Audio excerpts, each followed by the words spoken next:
Welcome po sa ating studio audience, ganun din po sa mga nanonood. Patuloy pong hatid sa inyo ng LL7 Sola Scriptura Ministry ang series natin sa Daniel. Ang pag-aaral po natin ngayon ay tutunghay sa Daniel chapter 2.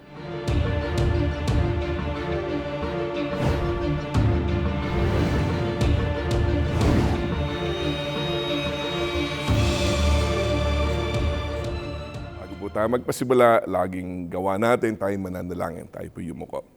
Hinihiling po namin aming Panginoong Diyos na patuloy niyo kaming patnubayan, bigyan kami ng bukas na pag-iisip at tumutugong mga puso habang binubuksan namin muli ang pag-aaral sa Aklat ng Daniel.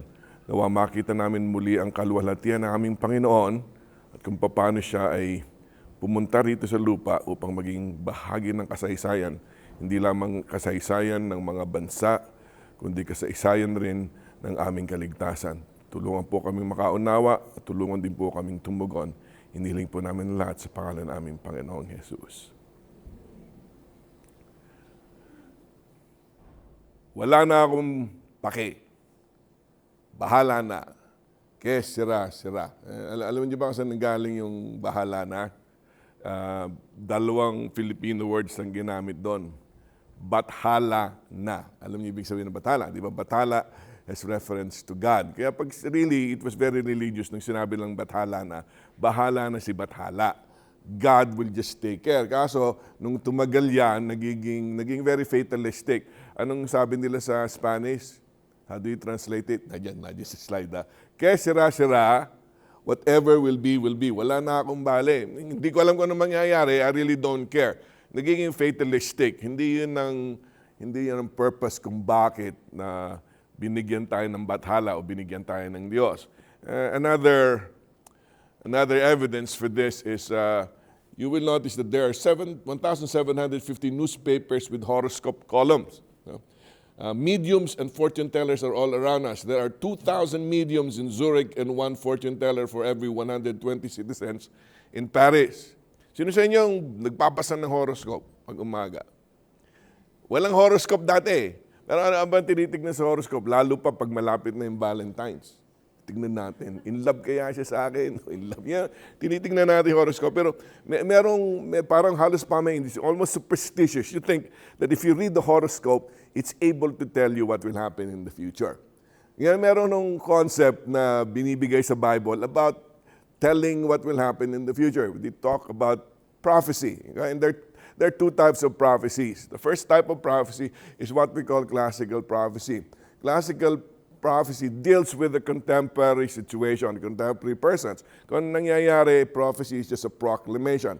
Now there's an apocalyptic prophecy, another type, which deals with revealing the future, outlining events in advance. Maraming prophetic books sa Old Testament, and most of them are classical prophecies. Pero pag binasa nyo ang libro ng Daniel tsaka Revelation, they deal with apocalyptic prophecies. It foretells the futures. And every so often you read it in Isaiah and Ezekiel, pero mainly Daniel is an apocalyptic literature, which means it prophesies what will happen in the future. Ilagay natin sa konteksto ang ating pag-aaral.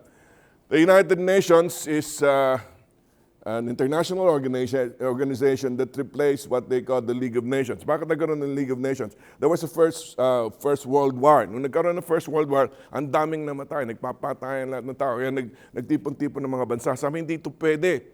Kung tayo maglalaban-laban with all the technology that we have, we will wipe ourselves out. Walang matitira. So let's promote peace. And they tried to establish the League of Nations, but it didn't work. Kaya nung pumalya yung League of Nations, pinalitan nila, ginawa nilang United Nations. With the end in view, nag-aaway-aaway sila sa terorismo sa Middle East, pero yung mga leaders noon, uupo sila around the table. Yung mga leaders, they study about what it means to promote peace in a particular region in the world. And out of the United Nations comes what we call the G7. Ano ba yung G7? This is the group of 7 very powerful nations in the world. Currently, itong mga lista dun sa G7. We have the United States, we have Germany, we have China, we have Russia, we have Japan, we have India, and Saudi Arabia. Sabi nila, ito daw ang nagdi-determine na economic flow at lahat ng nangyayari sa mundo. Paano they're the most powerful powerful nations in the world. And bago pa nagkaroon ng G7, bago pa nagkaroon ng United Nations, there has been histories of kingdoms and empires throughout the world. Ngayon, itong history ito ay nakarecord sa Daniel. Remember, pinag-aralan natin yung chiasm, the chiastic structure.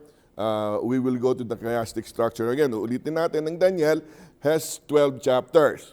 Tapos ang ginawang introduction yung chapter 1, and then from chapters 2 to 7, yung historical portion, 2 is related to 7, 3 is related to 6, 4 is related to 5. Tapos nasa sentro yung chapter 7, and we will understand this better. 7 transitions from historical to the prophetic. 7 transitions from the language and international language of Aramaic to the language of the Jews. Kaya ito para daw sa this for the nations. Whereas 7 to 12, 9 to 10, 8 to 11, this has something to do with the future of the Jewish nation, particularly with the coming of the Messiah. And we will cover that later on sa pag-aaral natin. So this gives us a apocalyptic background of what will happen in the world. This is another diagram which will probably help us understand this better. You will notice that these are the chapters right here. The first chapters of Daniel is written in Aramaic. We talked about this huli nating episode. Aramaic is like English today. It's an international language. During the time of Daniel, you want to be understood wherever you go, you need to speak Aramaic. And A, B, C, D, C1, B1 na ito yung chiastic structure mula dun sa 4-part image sa pag-aaralan natin, yung worship ng fiery furnace, lahat ng kwento is written in Aramaic. And then pagdating sa 7 all the way to 12, it is written in Hebrew. And the reason why we said that is Aramaic was written so that everybody in the world, for the Gentile empires, they can understand who God is. And then after the transition in 7, we have 4 visions. Okay, we have the vision of a pagan king here, then finally a vision of Daniel, which is related to the vision of the pagan king, and then Daniel again sees another vision, in vision number 2. It's about the ram and the he-goat. And then vision number 3, wala nang mga symbols, timelines. It talks about the 70 weeks. And then when you go to vision number 4, this is the most detailed vision in the whole book of Daniel. But we deal with 4 prophetic visions, apocalyptic visions that was given to Daniel, written in Hebrew, because primarily the concern of all the prophecies is the Hebrew nation, or the Israelite, or the Jewish nation. We will understand when we study that, because we are the new Israel, it also applies to us, particularly in the last day. So these are for the Gentiles. This is for the Hebrew nation, written in Aramaic, written in Hebrew. For the Gentile nations, God's sovereignty will be known, and through the visions in Daniel, what He will do with the Jewish nation will be revealed in an apocalyptic form. Mas tingnan natin ang organization ni Daniel, okay? 1 to 6 are mainly stories, historical narratives, okay? And then 7 to 12 has something to do with prophecies. And then uulitin natin, organization by language, we already broke it down. 2 to 7 is Aramaic, 1, 8 to 12 is in Hebrew. Ito yung tinatawag nilang candelabra, or the candlestick approach to the chiasm. Imbis na chiasm, nakita niyo yung K, ito para daw yung candlesticks. So you will see the relationship of 2 to 7. God is in control. He rules in world events. This is the vision of the big image, and this is the vision of the 4 beasts. And then 3 to 6, the results of loyalty to God and accepting His supremacy. This is the loyalty amidst persecution. And 4 to 5 is the results of pride and rejecting God's supremacy. These are the Aramaic chapters of Daniel. Then we go to the second part of Daniel. It is in Hebrew. 1 and 12 has something to do with Babylon gaining dominion over the world empire. And 12 ends with Michael standing up and establishing his own kingdom. And God takes over the kingdom of, sabi nga sa Revelation, the kingdom of this world has become the kingdom of our Lord and of His Christ. And then chapters 8 to 11 has something to do with the prophetic outline of kingdoms affecting God's people. 9 and 10 sees Daniel earnestly praying so that the people of God will be restored. And the fact that it will be restored, there was an angel intervention, interpretation was given, and you will see the progression. Pag dumating po tayo sa episode na yun, titignan natin ng detalye kung paanong, how God superintended everything. Hinawakan niya lahat, yung desisyon ng mga hari sa Medo-Persia, how they released the children of Israel back, and then eventually how the children of Israel fathered the coming Messiah in the person of Jesus Christ. So, if we put it in another diagram, para matanim sa inyong pag-iisip, simple lang, 1:1 written in third person, and then 8:1 is written in the first person. Yung written in the third person, Daniel is just talking about somebody else. Pero written in the first person, I saw the vision. Paulit-ulit sasabihin niya yun. There are 7 historical narratives. There are 4 prophetic visions. Written in Aramaic, written in Hebrew. There's a prophetic history relating to the Gentiles and prophetic history relating to the Jews. I hope by now you know the 2 main divisions of Daniel para mas maintindihan natin ang konteksto ng pag-aaral natin.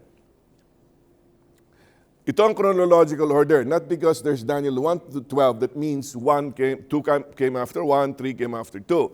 Ganito ang chronological order, no? Nagkaroon ng dream si Nebuchadnezzar in chapter 2, then there was the fiery furnace in chapter 3, and then Nebuchadnezzar gets a second dream. Okay? And then, tumigil din sa chapter 4, and chapter 5, dito na sa writing on the wall. Actually, the next event is Daniel is given the first vision, right here, during the reign of Belshazzar. And Daniel is also given a second vision. Daniel 7 and 8 is during the reign of Belshazzar.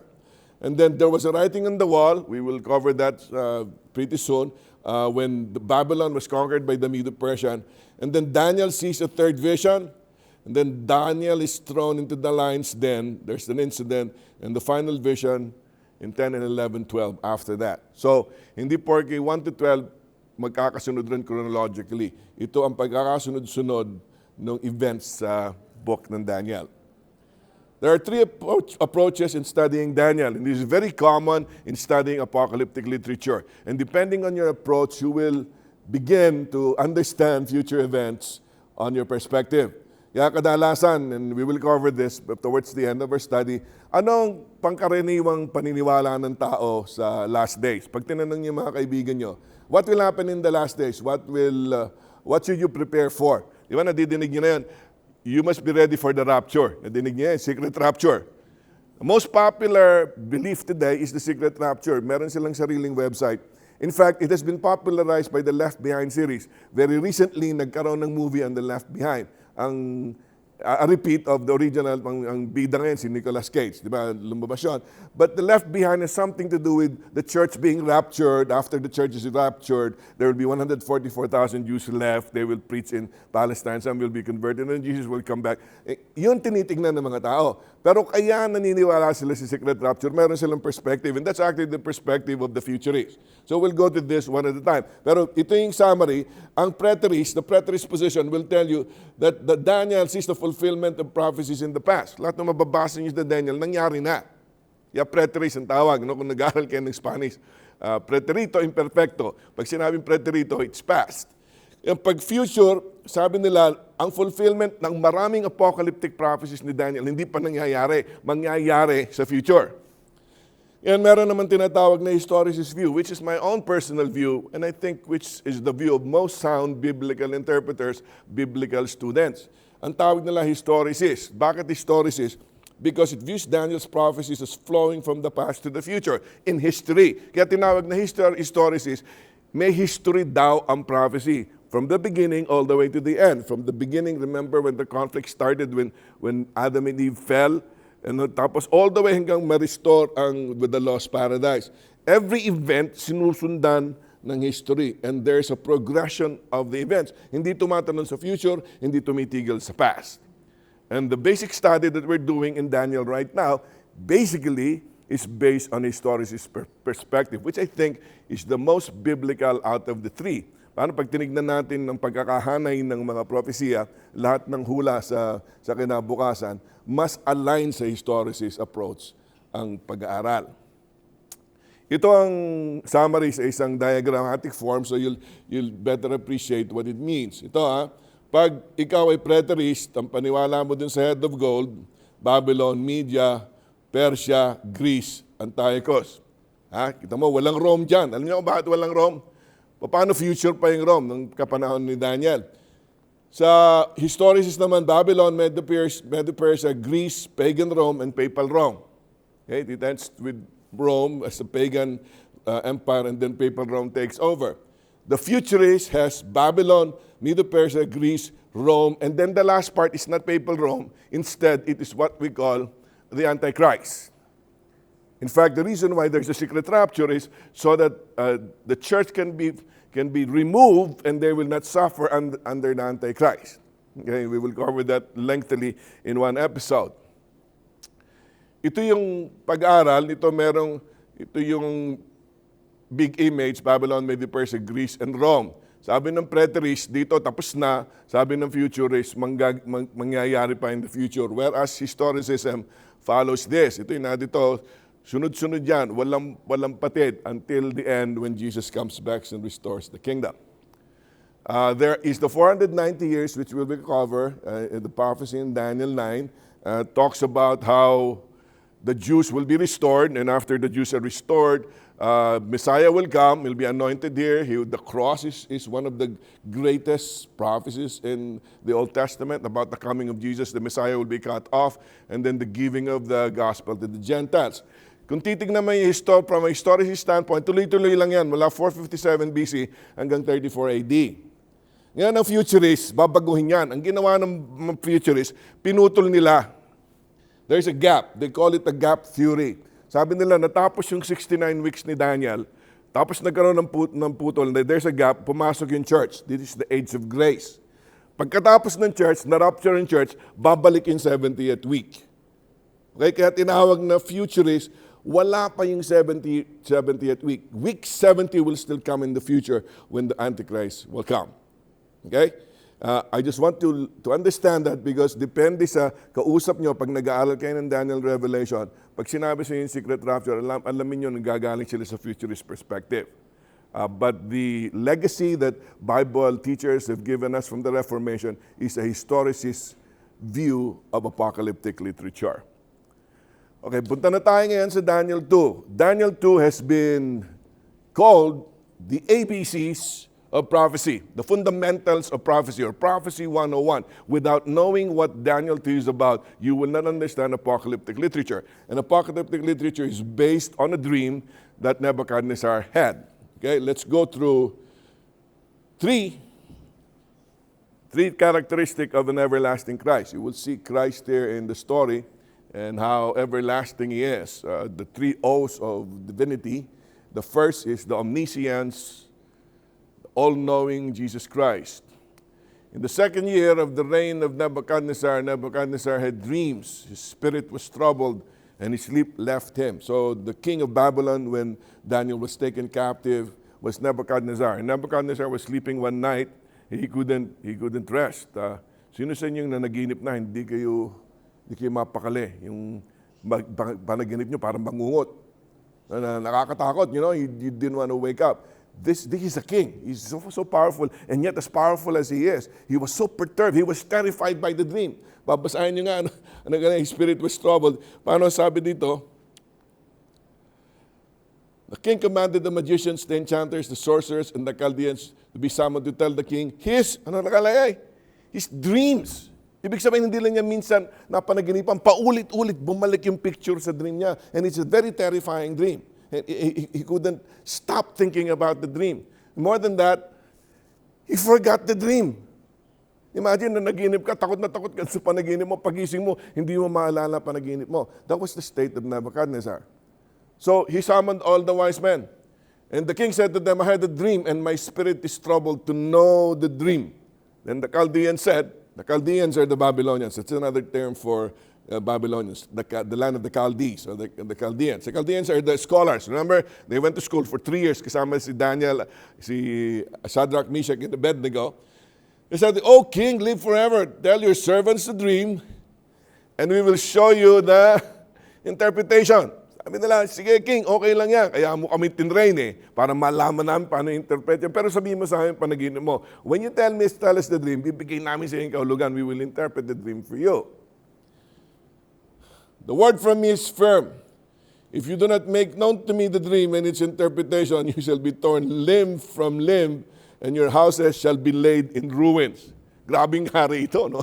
What kind of king is Nebuchadnezzar? He's a very impulsive man. How impulsive he is. Grabe, gumasto siya for 3 years para i-train yung cream of the crop, pinakamatatalino sa kanyang kingdom. Pero pag hindi sinunod yung gusto niya, anong gagawin niya? Pagbabaklas-baklasin niya yung mga katawan nito, papatayin niya lahat ng kanyang mga scholars. Why? Because he's very impulsive. That's the kind of man Daniel had to deal with while he was there in Babylon, and God guided him to deal with this king. But if you show the dream and its interpretation, you shall receive from me gifts and rewards and great honor. As impulsive as he is, pag ikaw naman ay, if you align yourself with him, ang mangyayari, bibigyan kanya ng reward. The thing that king asked is difficult, sabi ng isang wise man. And no one can show it to the king except what? The gods whose dwelling is not with flesh. Wow, grabe, no? Dito na naman papasok yung worship. The issue of a God that is more intelligent than any other gods on earth. Because the Babylonian had several gods. Marduk yung chief god. Pero sabi ng wise men, King, it's so difficult. Lahat ng Diyos ng Babylonia hindi masasabi sa iyo. There's only one God who can say that to you. It's a God whose dwelling is not among us. In other words, a God that is in heaven. So they have an inkling that there is a God greater than the gods that they have. You know, as polytheistic as they are. Because of this, the king was angry and very furious and commanded that all wise men in Babylon be destroyed. Problem. Kasama ba si Daniel at yung mga Hebrews doon sa wise men? Yes, they are. Patay. Pati sila Daniel mamamatay.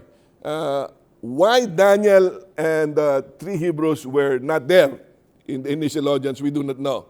But what we are aware of is that Daniel and the Hebrews were not there when the king first requested and commanded the wise men to tell him the dream. Okay? So how does the story proceed? Then Daniel replied, okay, ano siyang ginawa niya? With prudence and discretion to Arioch. The Arioch was the leader of the guards, the captain of the king's guard who had gone out to kill the wise men of Babylon. And Daniel went in and requested the king to appoint him a time that he might show the interpretation to the king. And you look at the story here. Galit na galit si Nebuchadnezzar. Papatayin niya lahat yung wise men. Tapos dumating si Daniel, sabi, Arioch, pakisabi mo naman sa kamahalang hari. Bigyan niya ako ng pagkakataon. And I will tell him the dream and I will interpret the dream. Galit na galit ng hari. Bakit pinagbigyan ng hari si Daniel? Paano mag-aang loob niya kay Daniel? Ba? Summa cum laude, 10 times wiser than the rest of the guys. But there's one more thing that I know why Nebuchadnezzar had a soft heart towards Daniel. Because he knew that Daniel was different from everybody else. Daniel had a God whose dwelling was not in flesh. Hindi lang yung sinasabi yan. But Daniel was different. And I think that's one of the key lessons. When you remain faithful to God, you will stand out in whatever situation you're in. Yan ang unang ginawa ni Daniel. Ayos yan. 3 years, summa cum laude tayo, matalino tayo, ayos na yan, research natin, gawin natin ito lahat. Yung how do you put together astrology and astronomical charts, gawin natin yan. Hindi. Ano ang unang ginawa ni Daniel? Sabi sa Bible, then Daniel went to his house and made the matter known to Hananiah, Mishael, and Azariah, his companions, and told them to seek mercy from the God of heaven concerning this mystery. First thing they did was not to exert their efforts and their intellectual acumen. Instead, they bent their knees to God to ask the help of God. The God whose dwelling is not in flesh. And true enough, when Daniel went to bed, God spoke to Daniel in the vision. And in the vision, Daniel revealed the dream of the king to him. Then what happens after that? Ito, lagi natin nakakalimutan gawin to. Pray tayo lagi, oh, please protect us from any harm and danger habang lalabas ako. Kasi pagdating mo doon, protected ka, ayos na, hindi ka na magpe-pray. Okay? Si Daniel, hindi ganon. He requested mercy from God. God gave and revealed the dream to him. And after it was given, he thanked God for what God has done. Cycle yun eh. Pag nananalangin tayo, huwag niyo kakalimutan. Hindi ka lang humihingi, hindi ka lang humihiling. Pag binigay sa'yo ng Diyos, bumalik ka, magpasalamat ka. Ano yung importante? Okay, so he praised God. So we know that there's only one God whose dwelling is not with flesh who can interpret the dream. That's omniscience. The second is His omnipresence.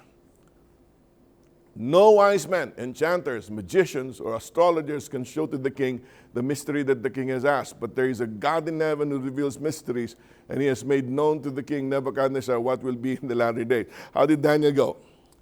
I shall king. Magaling tayo eh. Kaya mo ako tinrain sa university. Akong bahala sa'yo. Sasabihin ko sa'yo, ganun ba sinabi ni Daniel? How did Daniel begin? Daniel begin said, totoo sinasabi. Walang makakapagsabi sa iyo ng hinihingi mo. Mabigat masyado hinihingi mo eh. But, sabi niya, there is a God in heaven. Pag sinabi mo in heaven, that God is not among human flesh. He is in heaven. He is a different God from the gods that you know, you Babylonians. Hindi sinabi ni Daniel, pero sabi, lahat ng Diyos niyo dito sa Babylonia, hindi katapat nitong Diyos na to.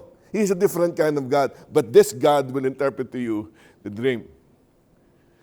You saw a king, and behold, a great image. This image, mighty of exceeding brightness, stood before you, and its appearance was frightening. I want you to relate to how Nebuchadnezzar saw this. Natutulog siya ng Nebuchadnezzar. Pagtingin niya doon sa kanyang panaginip, biglang may lumabas na napakalaking statwa. Ang laki-laki ng statwa. You will understand how big the statue is in our next episode because nagtayo siya ng sariling statwa. Almost 100 feet tall. And laki-laki nun, tapos nakikita niya habang nananaginip siya. Tapos iba't iba yung metal na nandun sa statwa. That's why it was very terrifying for him.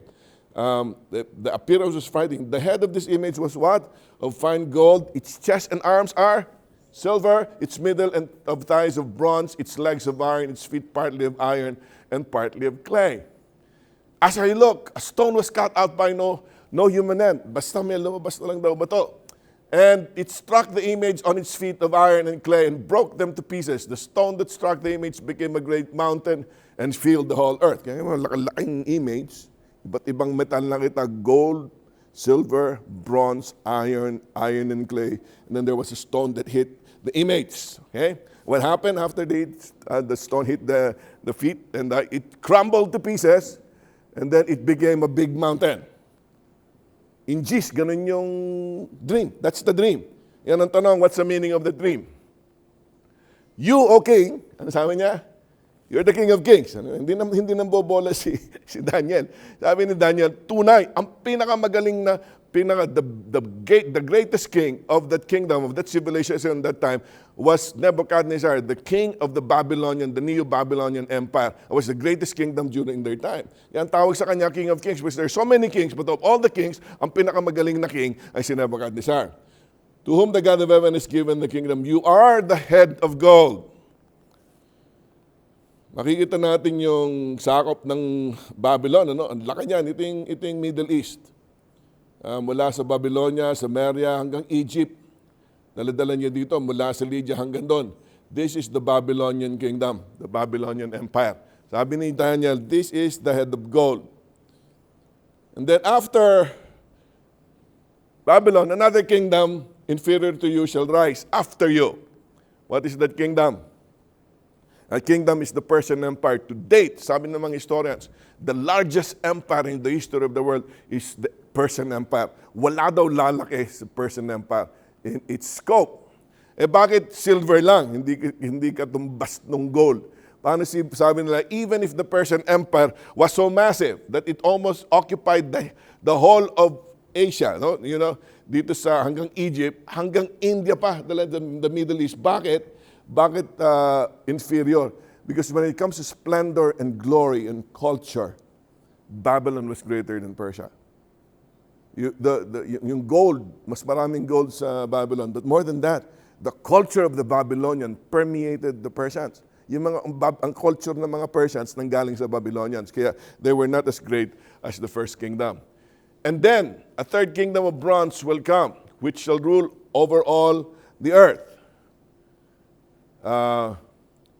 Sabi ni Herodotus, Psamtik I of Egypt saw in invading Greek pirates the fulfillment of an oracle that foretold men of bronze coming from the sea. You'll have to appreciate it. If you read history, and during the time of these kingdoms, there were no airplanes, there were no marines, no navies, no soldiers. They fought with armors, right? Mayroong breastplate, may shield, may sword, may helmet. How do you recognize a Grecian or a Macedonian army? You will recognize them through the breastplates of bronze. Their helmets were bronze. Their spears and their swords are bronze. Siguro, it's more coincident. Kaya sabi, bronze eh. Sabi, brass. Because sabi mismo ng Egypt, dadating daw itong mga armies na they are what? Men of bronze. And sure enough, we will talk more about this phenomenal general. They said that the greatest general in history, his name was Alexander the Great. Alexander the Great conquered the whole world, died at a very early age because he has no more world to conquer. Alexander the Great was traveling one day with the Persian Empire, and he went into a place which has the Gordian knot. The Gordian knot is a warrior, and the Gordian knot is attached to the chariot of a warrior. Sabi daw ng legend, if you go to the Gordian knot, nakabuhol yan eh, buhol na buhol yung knot. If you're able to untie the Gordian knot, you will conquer the world. Paano yung chariot na naka-attach dun sa Gordian knot ay great conqueror? Tinignan ni Alexander the Great. Sabi niya, mahirap tanggalin to. Mautak si Alexander. Kinuha ni Alexander ang espada niya. Pinutol niya. He disentangled it by cutting the knot with the sword. That's how brilliant Alexander is. Pagdating natin dun sa more prophecy, ikikwento ko kung paano niya tinalo si Darius. He was outnumbered, hundreds of thousands. Ilan lang yung Greeks, pero very brilliant strategy si Alexander. And I'll tell you the story how he defeated the army of Darius. But for now, he started as a young commander and a young general, dismantling the Gordian knot, the famed Gordian knot. And what happened?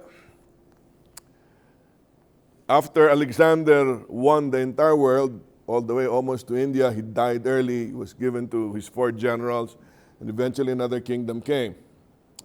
Strong as iron, because iron breaks to pieces and shatters all things. And like iron that crosses, it shall break and crush all this. You know what kingdom came after Greece, right? If you study history, Kingdom of Rome. And when you talk about the Kingdom of Rome, you will always read about Rome's iron grip, Rome's iron heel, Rome's iron legions. Iron, ang tigas kasi ng Rome. Grabe, walang tumalo. Sa ginaling-galing ng armies ng Macedonians, the armies of Alexander the Great, when the legions of Roman soldiers came, walang makatalo. Kumbaga, parang piso na dinadaanan lahat yung kalaban nila. That was how strong the Roman Empire was. In fact, he demonstrated the strength was in the Battle of Pydna in 168 BC. All the Greeks' line of kings finally fell to the Romans, these kings traced their greatness to Alexander the Great. And then after the legs of iron, and sabi, as you saw the feet and toes, partly of potter's clay and partly of iron, it shall be a divided kingdom, but some of the firmness of the iron shall be in it, just as you saw iron mixed with the soft clay. So, let's review the kingdom. Ano daw yung head? It's a head of gold. The chest is of silver. The belly is of brass. The legs are of iron. Ano mangyayari dun sa paa? It's a mixture of iron and clay. It is very interesting na lahat nung nabanggit, gold, silver, bronze, and iron are metals. Anong clay? Hindi metal ang clay. So it is suggested that because it is clay, it is a kingdom of a different nature. It is not a regular metal kingdom or regular political kingdom. Because it's clay, what does clay remind you in the Bible? Man was made out of clay. This suggests, and it will be expanded some more through repetition, expansion in Daniel, you will know that this kingdom has a religious nature. It's not a political nature. And the historicist approach to this is that Rome started with a papal flavor, a pagan flavor. It was a pagan kingdom, a secular kingdom, but afterwards Rome turned into a religious power that became a papal power. That's why yung iron and clay, kahit na 10 yan magkakahiwalay, ang pinakamalaki paling influensya was papal Rome. And we will look into that. And as toes of the feet were partly iron and partly clay, so the kingdom shall be partly strong and partly brittle. Anong nangyari? There were barbarian kingdoms. Civilized kingdom yung Rome. When we say civilized, they know culture. But there were barbarians. There were tribes. Pag tinawag mong barbarians, that means they do not believe in God. They have their own culture, which is not as civilized as the Roman or the Grecian culture. And the barbarians attacked Rome. And because the barbarians attacked Rome, it destroyed the kingdom. It shattered the kingdom. They will try to put them together, according to the Bible, by marrying each other. Through marriage, intermarriage, they want to have another empire. But because iron does not mix with clay, they will never be one again. Okay? Pero ito nangyari. This is the divided Roman Empire. Franks, Alemanni, Lombards, Burgundians, Ostrogoths. What are you seeing here? This is the map of Europe. The European map began with the barbaric tribes that conquered Rome. Nung bumagsak yung Rome, okay? The divisions, basically Anglo-Saxons, Franks, Alemanni, Lombards, Ostrogoths, Heruli, medyo foreign pa sa atin. Simplihan natin yan. Roughly, sabi nila, although there's not a one-to-one correspondence, paano symbolic lang yung 10, roughly, the Alemanni, kaya Aleman, ang tawag nila Aleman, it's German. Franks is France, Visigoths is Spain, Suevi is Portugal, Lombards are Italy, Burgundians are Switzerland, Anglo-Saxons are Britain. And you will know 3 of these kingdoms, pag-aaralan natin yan, when we talk about the horns, 3 of them will eventually be toppled down. Mawawala yung 3. Itong Heruli, Ostrogoths, and Vandals will be gone. So throughout the history of all the nations, men have attempted to put these kingdoms together again as one empire. Okay, let's review. Isa-isahin natin, tingnan kung sino yung mga nag-try nito. We have Charlemagne. Charlemagne was a great warrior. He collaborated with the papal empire of Rome. Okay, somehow the unity that he initiated was in collaboration with Pope Leo III. And yet after a long attempt to unite the whole world, he didn't succeed. Kahiwa-hiwalay pa rin. Next group of people is what we call the Habsburg family. Di ba, na-inherit ng anak, ganyan lang, by inheritance yung kingdom. So what they did was, they married between nations. Para pag nagpakasal ka, yung nation nung mapapangasawa mo, relative mo, nation mo na rin yun. Through intermarriage in the 16th century, the Habsburg family ruled the German Empire, Spain, Portugal, and the larger part of Italy. They saw their dream to unify Europe under their leadership shattered on the battlefields of religious wars between Reformed and Catholic princes. What does that mean? Although malawak ang Habsburg Empire, nagpasimula yung Reformation. Alam niyo yung nangyari sa Reformation? We studied that nagbanggaan yung Catholic Church, which is the Roman Church, and the Protestant Reformation. And because of that, there was constant wars. And even if the Habsburg had intermarried among all the nations, because there were religious warfare, they couldn't put the kingdom together. Ito naman, kilala natin ito, mas malapit-lapit na sa atin, si Napoleon Bonaparte, one of the greatest generals of recent times. Napoleon came closer to unifying the European continent than any other person. He was an avid student of history. He kept previous tabs of unification.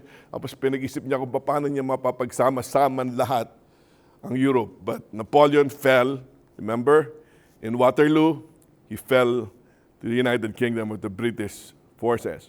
Tapos mamatay si Napoleon, there was another guy who dreamed of a Reich that will last for 1,000 years.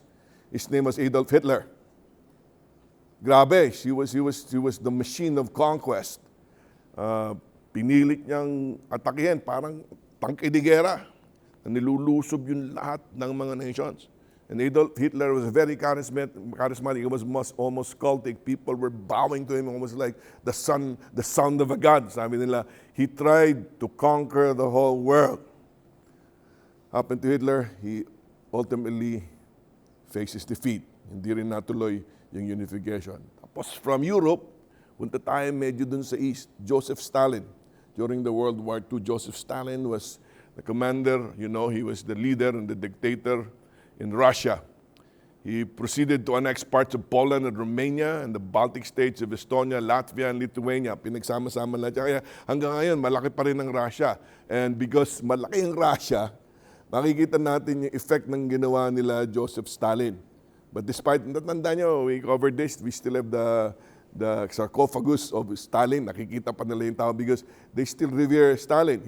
They say he was a military genius. In fact, according to history, Stalin killed more than 20 million people. Nadinig niya yung gulag, pinadala niya sa prison camp in winter, doon namamatay yung mga tao because pag hindi sang-ayon sa kanya plataforma, pinapatay niya yung mga tao.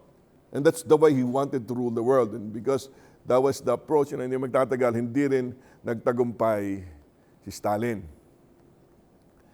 Kaya, titignan natin to. You see, tignan ko kung natandaan niyo yung tinaanan, si Charlemagne, is the Habsburg family.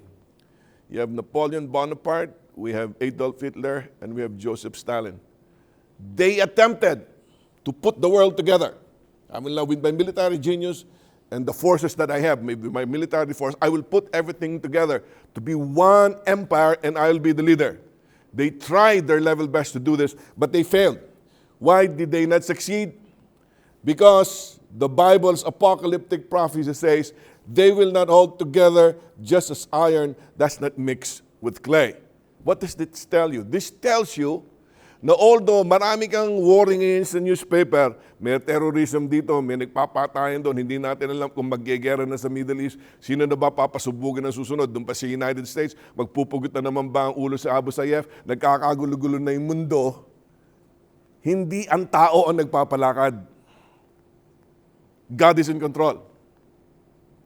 Regardless of how great an army, how great a general and how great a political leader is, God is in control. They cannot thwart the plans of God because He is omnipresent. Ngayon nagpapatayan sa Middle East, is God there? God is there. Nung pinugutan yung Canadian sa Mindanao, Abu Sayyaf, was God there? God was there. God is everywhere. Sinasabi lang ng Diyos, yes, there can be evil today, but I am still in control because I am in control. Paano ko napatunayan sa pamagitan ng sinabi ng aklat ng Daniel? Pag sinabi kong they will not live together, they will not live together. When I say, magpapalit-palit siya mga kingdom na yan, magpapalit-palit sila. Paano? Sinabi kong magpapalit-palit sila. And it's so great of a security if you know that you trust in that God. Because if you trust in that God, you for sure will be in a very secure position. Recently, something happened in Europe. Yung natawag nila doon, Brexit. Kaya tinawag na Brexit, Britain exiting the European Union. Ang pinakamalapit sa unified empire today is what they call a European Union. Nagsasama-sama lahat yung mga nations.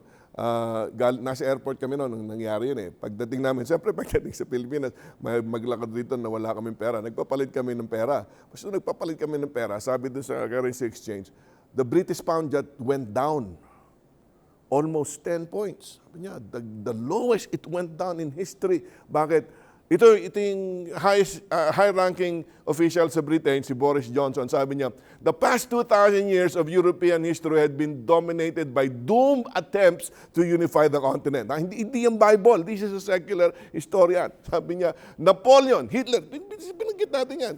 Various people tried this out and it ends tragically. Mismong sabi ng mga tao, imposible, hindi mangyayari ito. Kaya wag na tayong sumama dyan, lumabas tayo sa European Union. They attempt to do this, but God said they will never cleave. It's amazing that even the people of this world fulfills what God has prophesied. So, nakita natin yung omniscience ng Diyos, nakita natin ng omnipresence, and lastly, we will look at His omnipotence, His power. Sabi kasi doon sa, mabilis tayo doon, sabi dito, nung dulo ng dream, ang sabi, and in the days of those kings, the God of heaven will set up a kingdom that shall never be destroyed, nor shall the kingdom be left to another people. Tandaan nyo, galing sa gold, bumaba na tayo din sa feet of iron and clay, which means we are now living in the European divided kingdoms. Nasaan tayo nakatira? Hindi tayo sa gold. We are in the last part of the statue. Dumating daw yung bato, at what happened? The stone hit, okay? The stone hit the feet of iron and clay. Ano daw yung stone na yun? In the last days, the God of heaven, the same God who interpreted this dream to you and revealed the dream to you, the same God will establish a kingdom that shall never be destroyed. The same God who said na hindi kayo ma-unify, magtatayo ko ng kaharian. Sabi na, walang makakatalo sa kaharian ko. It will last until forever. That's the good news.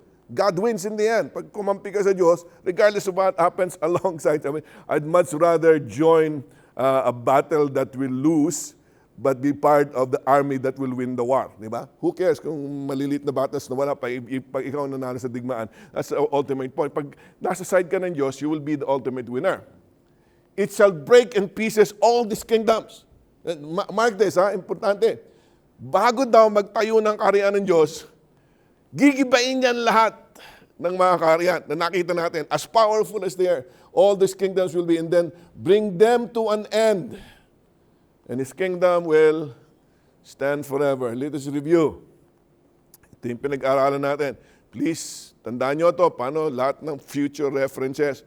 Ito yung flow ng history. Head of gold is who? Babylon, 605 to 539 BC. The breast of silver is Medo-Persia, 539 to 31 BC. The thighs of brass is Greece, 331 to 168 BC. And the legs of iron is Rome. And then the feet of iron and clay is divided Rome, which actually, when we study this in the future, will turn into what we call papal Rome. What happened after Daniel interpreted the dream? Then King Nebuchadnezzar, grabe ito. It's amazing. If kung napapanood niyo yung video ng Daniel, this towards the end. What does the king do? Ano ba ginagawa? Nanonood ako kanina nakikinig pala ako sa radyo kanina, yung vice presidente natin ngayon sa ating nasyon, ay dumalaw kay El Presidente. Baw siya ng baw. Ito, si Nebuchadnezzar, yung hari, anong ginawa? Dapat ang mga tao nagbabaw dun sa hari. What did he say? He fell upon his face. Hindi lang nagbaw. He fell upon his face and paid homage to Daniel. Grabe, he was so impressed. He was terrified by the dream. And the God of Daniel interprets the dream for him. He was so overwhelmed with what happened. As a king, he forgot his kingship. He fell upon his face in front of Daniel and paid homage to Daniel. Sasabihin, tignan mo na yan, si Daniel pala, hindi naman talaga worship, pero kinuha niya yung worship nung hari. We will explain that in a little while, okay? But that only goes to show that the king was so impressed. Indeed, somehow, God came here. The God whose dwelling is not in flesh. Pinakita sa akin yung meaning ng dream ko. Tapos sinabi sa akin, ito yung napanaginipan ko. Wow, higit pa dun sa mga wise men ko sa buong kingdom, nadito ang Diyos. So he felt the presence of God. And he felt like worshiping. What does that mean? You really don't worship until you sense the presence of God. Okay? On the side lang yan. Kaya ibig sabihin, in order for us to worship, we must practice the presence of God. And we see the presence of God, your tendency is to bow down, bend your knees, and worship Him. And then what? And the king answered and said to Daniel, truly your God is a God of gods and Lord of kings and a revealer of mysteries, for you have been able to reveal this mystery. Ano sabi niya? Your God is a God of gods. Was Nebuchadnezzar enlightened? Was he converted? Yes. Pero meron pang kulang. Paano sabi pa rin niya, a God of gods? He was still a polytheist. Naniniwala pa rin siya sa maraming Diyos. Pero para sa kanya, yung hari, yung Diyos ni Daniel, ang pinakadakilang Diyos sa lahat ng Diyos. So he still believes in his gods, but he believes that the God of Daniel is the greatest God of all the gods. Magandang kwento to because in the next 2 episodes, malalaman nyo eventually he will recognize that there's only one God. And Nebuchadnezzar is gonna be converted. Kaya maganda yung first part ng Daniel. But at this point, sabi niya, galing! Wala nang gagaling sa Diyos mo. He's the omnipresent, omniscient, omnipotent God. Nobody can be greater than your God. In fact, sabi niya, I did not adore Him, but the God who had honored Him with His high priesthood. Ito yung explanation dun sa, si Daniel ba, tinanggap yung homage ng Nebuchadnezzar? Bakit sabi ni Daniel, I cannot do it, only God. Tapos nung worship siya ni Nebuchadnezzar, hindi niya sinabi, no, don't worship me. Worship my God. Hindi sinabi ni Daniel yan eh. Sabi siya, you gotta understand, si Alexander, while he was going into his rampage, conquering the world, he happened to go to the Holy Land, which is the Palestine. He encountered a high priest. among the Jews. And because Alexander realized that this high priest was a man of God, what did Alexander do? He paid and bowed to the high priest. Pero ito sinabi ni Alexander, I did not adore him. I did not adore the high priest. But that God who hath honored him with his high priesthood. Para maintindihan nyo, he did not bow down to worship Daniel. He bowed down to honor the God that gave Daniel the wisdom that he displayed. Anong importante doon? I think it's very important to say na pag tayo nagiging successful sa buhay, don't let it go to your head. You're tempted to say, ang galing ko na. Sabi na nga ba? Kung hindi dahil sa akin eh. Iba si Daniel. Daniel always recognized that whatever he accomplished did not come from him. It came from the God whose dwelling is not with human flesh. Ano naging resulta? And the king gave Daniel high honors and many great gifts and made him ruler over the whole province of Babylon and chief prefect over all the wise men of Babylon. Grabe. Ang pinag-aralan natin to, sabi ng Diyos, huwag na kayong lumabin sa Babylon. Dinidisiplina ko lang kayo eh. Just go with Babylon. Go with the flow. Be faithful to me and then just be faithful to the rulership. I will take care of you. How did God take care of the Jews? Sino ngayon ang namumuno sa Babylon? Hindi Babylonian. Jew ang namumuno sa Babylon. Can you see this? Grabe, hindi rin ito nakikita ng mga tao despite the fact that they were taken into activity. Who led the Babylonian Empire for so many kings? It was Daniel, a Jew, the man of God. Bakit nilagay ng Diyos si Daniel doon? Upang makilala ng mga nations who Yahweh is, who is the true God. Okay? Si Daniel naman, ang galing din. Hindi niya nakalimutan ng mga kaibigan niya. Paano kasama niyang nanalangin para malaman niya kung ano sabi niya? Daniel made the request of the king and he appointed Shadrach, Meshach, and Abednego over the affairs of the province of Babylon. Grabe!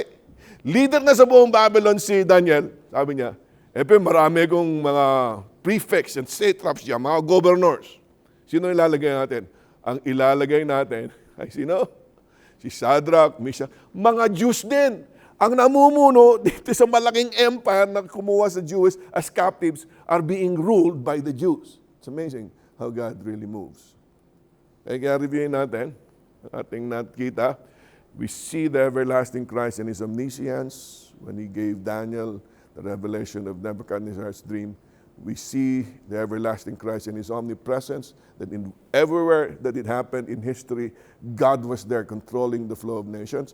We see God in His omnipotence because He will finally establish a kingdom that will never be destroyed. Now, for a final story, tignan niyo yung slide. This is one of the places, pag nagkaroon kayo ng opportunity punta sa Amerika, you must visit this place. This is what they call a tour of the National Mall. Hindi yung mall na SM, okay? The mall is a mall of all the memorials. Lincoln Memorial, Jefferson Memorial, the White House, the Congress. Ito yung pinaka-Malacanang ng United States. Kaya tinawag na mall yan, maglakad ka, madadaanan mo lahat yan. Yung monuments to the patriotism and the nationalism of the United States of America. So Chuck Colson had a meeting with pastors. And during the conference, after the conference in the day, tinur niya yung mga pastor sa National Mall because Chuck Colson was chief advisor to President Nixon, the youngest advisor to the President of the United States. Tapos habang nakapila yung mga pastor, tinitig niya sa amin, look at this mall. Look at the Jefferson Memorial, the Lincoln Memorial. Look at the Congress. Look at the White House. Have you ever thought how many laws were passed here that changed the course of history and that changed the world? Maraming pinipirmahang mga batas dito that affects not only the United States but affects the whole world. This is a very, very powerful section of the United States of America. Tapos tinignan niya yung mga pastor, sabi ni Chuck Colson, but I'm telling you, one of these days, all of this will crumble. And all the nations of the world will be gone and will be replaced by the kingdom of our Lord and of His Christ. Yan ang balita ni Daniel. You may see very powerful nations today, but in the end, God will establish a kingdom after all of these nations crumble. A kingdom that will never end. Kaya kung kilala niyo siya, you will be with Him and you will never end. Let's pray. Dear Father, thank you for this lesson that we've read in Daniel. It's awesome to look at the parade of these nations in world history, but it's more awesome to know that you have been in control. Kayo po ang naghahanay-hanay ng mga kaharian.